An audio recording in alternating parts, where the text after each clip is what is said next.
last tip for you is before you apply your eyeliner, something that I like to do and perhaps you want to try at home because I find this quite helpful is I will apply all of my makeup first of all. So that means I'll put my mascara on, and also to just prime my eyelids, I will put a bit of foundation on the top of my lids and I will set with some pressed powder because that will help the eyeliner stay on for longer, and you'll find that if you have like oily eyelids, it will prevent the transfer of the eyeliner. Now my next tip is also to apply your lipstick before your eyeliner, because I'm going to do that in just a sec, because by building up kind of most of your makeup, you'll be able to see how intense you want to go on the eyeliner. So for example, if you like a really full kind of lash look, you'll want to put your lashes on first, mascara on first, and then you can really see how much more eyeliner you want to put on, because that will further intensify how full your lashes look, in particular the technique that I'm going to show you. And also by putting your lipstick on, depending on the lipstick colour you want to wear, will also determine how thick you want your eyeliner to look. So for example, if you want quite a kind of nude lip look, you might find that you can wear more eyeliner on your eyes because you want the attention more on your eyes. But if you're wearing a much more bold colour, you might want to keep your eyeliner slightly more subtle and a thinner line. I'm going to go ahead and put a lipstick on because that's really going to help me know how kind of much definition I want to give to my eyes with the eyeliner. So a really good lipstick colour to go for, which is kind of works with any style of eyeliner, is what I called a statement nude colour. Now, you've probably never heard of a statement nude colour before. It's essentially a shade that has your own kind of natural skin tones in, but it's a few shades darker than your skin tone, and that's why I call it a statement nude. So it looks kind of natural, but it's pretty statement on you. So what I'm using, I realise you're not going to have at home, so hopefully you have something similar at home, or if you don't have something similar at home, then you can always mix up your own shade. And to do that, you simply get perhaps you've already got a nude shade at home, and then you're going to take that and you're going to add in a darker shade that you already have at home. You're going to mix it together in a little pot, and there you have your very own statement nude lipstick. Now if you want to see what I'm using, I will put the link somewhere above or below if you want to read about the colours that I'm using. So I'm going to go ahead and apply my lipstick. So for me, I find a statement nude, it's like a pinky browny shade. These shades tend to suit most people, and they look natural, but they look statement, if that makes sense.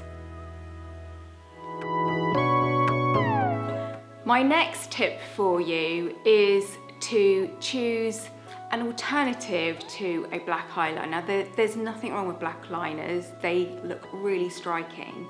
But for a liner that perhaps you want to look a little bit softer and a little bit more natural, I suggest going for a really lovely rich brown, because that way you get the kind of intensity and the depth of colour, but you get a softness to it. So I've chosen this brown pencil here, and it's a really lovely chocolatey shade, which it's still got a lot of intensity to it, but it's slightly more dusty and muted, so it just looks softer. Really beautiful. Now you'll also find that a pencil that is smoother, so you'll notice when I'm using this pencil, it doesn't drag the skin, it's really smooth. And you also want to find a pencil that after a few seconds sets itself. So it's handy if it doesn't set straight away, because this pencil's got a little smudger, but because you can move the line and you can smudge the line like that. But then you want to find a pencil that after kind of 60 seconds it sets, and then you'll smudge it and it won't move at all. And that just helps your line obviously stay on for longer, but it gives you a good 60 seconds as you're applying it just to move the line wherever you want. So I've waited for this to dry, and you can see now it's totally smudge free. So if you have oily eyelids, looking for a smudge free liner really helps, because It's so annoying, isn't it, when you apply your eyeliner here and then as the day goes, you kind of blink and you find it's transferred. Especially if you have a hooded eye, that's when you really want to find liners that don't smudge. So if you are interested in finding out about this one, I will put the link somewhere. If you don't have a liner at home that is smudge free, then what you're gonna do is apply your liner and then you're gonna set it in place with a shadow over the top. So you'll look for an eyeshadow that you have at home that is a similar color, and then you're just gonna press that over the top, and that, it still could transfer a little bit, but it will certainly help stop it transferring as much. So I hope that tip helps. So the first thing we're gonna do is create the look of liner on our lids, but without actually applying liner on the lids. Sounds crazy? Keep watching, this is so cool, and I do it every day, it's brilliant.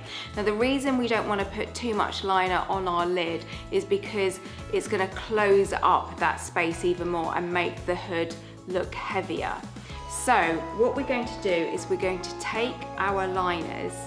Now make sure that your liner isn't overly sharp for this, so you can just soften it a little bit on the tip, because we're going to apply this to our upper waterline, and this is going to give the look of eyeliner on our lids. Let me show you how to do it. Now the first few times you do this, it does seem a little bit, well, it takes some getting used to, but once you've done it about 3 times, it's really easy, and I promise you, you will love this technique so much, you will never not want to do it, because not only does it create the look of liner, it also makes the lashes look thicker. Okay, so you're gonna take your pinky finger and you're gonna use this as your little stabilizer, because if you have a shaky hand, this is a really good little tip to keep have a little stabilizer there with your pinky finger. Then you're going to draw the line from the outer corner in to kind of halfway along your eye. You don't need to go right the way across the eye, because that might be a little bit too difficult for you, and to be honest, you'll get just as good technique by starting at the corner and then going across. And you'll notice that when I go to do this, rather than kind of looking at the eyeliner coming towards me, which makes me blink, I simply look away from the liner, and intuitively I follow the shape of my eye with the movement and the feel of my eye. It does take a couple of practices, but once you master it, I promise you, you will love this technique. So practice whenever you have a spare moment, and the more you layer up, the more intense that line is gonna look. Now I also recommend going for a smudge-proof liner for this, because you don't want it to stamp onto the lower waterline. So this liner that I'm using, because it sets in 60 seconds, it's just transferred a little bit there, so I'll just wipe that away with a Q-tip. Then I will just give my eye a little waft to dry it. And once that's dry, that will stay put and it won't transfer to the bottom. Okay, so I'm hoping you can see that I've actually got the look of liner here, but I've got nothing on my lid. So it's helping keeping my lid look open.